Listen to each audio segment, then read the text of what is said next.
बसंत ऋतु चल रही है और मुझे याद आ रहा है बसंत का 1954 का महीना, जब मैं सिर्फ 6 वर्ष का था और बसंत पंचमी के दिन पधारे थे हमारे जावरा में भारत के लोकप्रिय जवान, खूबसूरत प्रधानमंत्री पंडित जवाहरलाल नेहरू, जिनको वहां लाने का श्रेय जावरा के ही डॉक्टर कैलाशनाथ काटजू को जाता था। हम छोटे छोटे स्कूल के बच्चे थे और हमारे Mahatma Gandhi higher secondary school में उनका कार्यक्रम हुआ।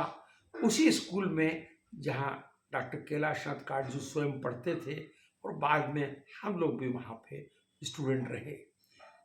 पंडित जवाहरलाल नेहरू ने पूरे जोर शोर से भाषण में कहा, कैलाश चाचा मुझे हमेशा कहते थे मेरे जावड़ा चलो, मेरे जावड़ा चलो। हम सोचते थे ये जावड़ा क्या जगह है, पर यहाँ आकर बड़ा अच्छा लग रहा है। यहाँ के लोग बड़े अच्छे हैं, यहाँ का आबहवा अच्छी है और ये स्थान भी बड़ा ऐतिहासिक है। जवाहरलाल जी ने कैलाश नाथ काटजू, जिनको वो प्यार से इज्जत से चाचा कहते थे क्योंकि वो पंडित मोतीलाल नेहरू के साथियों में से थे, को कहा कि आपका कई वर्षों से ये आग्रह रहा है कि मैं जावड़ा चलूं। अब आप मुझे जहां ले जाना चाहते हैं, जिन जिन से मिलाना चाहते हैं, वो आप करिए। डॉक्टर कैलाशनाथ काटजू सबसे पहले पंडित जवाहरलाल नेहरू को अपने टीचर, अपने बचपन के मास्टर भूरे खां के घर ले गए। भूरे खां साहब कचहरी के सामने रहते थे और करीब करीब 100 वर्ष के हो गए थे। उन्होंने जाके बताया कि पंडित जवाहरलाल नेहरू आपसे मिलने आए हैं। भूरे खां माट साहब बड़े खुश हुए। पंडित जवाहरलाल नेहरू ने उनका शुक्रिया अदा किया कि उन्होंने हमारे चाचा को अच्छा पढ़ाया कि वो भारत के गृह मंत्री और डिफेंस मिनिस्टर और लॉ मिनिस्टर बन पाए हैं। उसके बाद काटजू साहब उन्हें अपने बचपन के मित्र मोदी जी क्या ले गए। जो मोदी जी जो थे वो तेल का बिजनेस करते थे। उनके यहाँ पे कोल्हू का बेल था। कोल्हू के बेल में बेल की आंखों को ढक दिया जाता था और तिल डाल दिया जाता था और बैल चलता रहता था। जवाहरलाल नेहरू जो थे वो तो अंग्रेज आदमी थे, विलायत में पढ़े थे। उन्होंने जिंदगी में कभी ऐसा देखा ही नहीं था। वो कहने लगे भाई ये क्या है।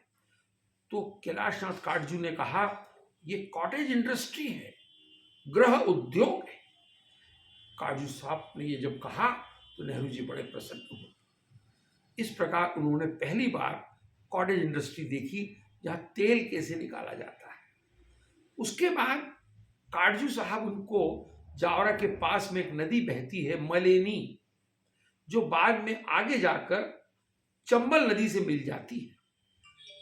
काटजू साहब जवाहरलाल जी को वहां ले गए, कहने कि देखो ये नदी है और तुम इतने बांध बनाने की सोच रहे हो, भाखड़ा नंगल बना रहे हो, तो इस पे भी बांध बनाओ। लोगों ने आपस में फुसफुसाहट की कि कैलाशनाथ काटजू सठिया गए हैं, कोई इतनी छोटी नदी के ऊपर बांध बनता है। पर जवाहरलाल जी समझ गए। जवाहरलाल जी ने कहा कोई बात नहीं। उन्होंने ऑर्डर दिया और एक स्टडी टीम आई जो बाद में मलेनी नदी के बाद चंबल नदी से मिलती है, उसके ऊपर स्टडी की गई और बाद में चंबल बांध वहां पे बना, जिसके कारण से आज राजस्थान और मध्य प्रदेश के अंदर बिजली और पानी की समस्या का हल निकल गया। ये श्रेय जाता है कैलाशनाथ काटजू की दूरदृष्टि को और पंडित जवाहरलाल नेहरू के जावरा आने के कारण से चंबल बांध का निर्माण हुआ। तो ये कथा है पंडित जवाहरलाल नेहरू की जावरा यात्रा की। नमस्कार।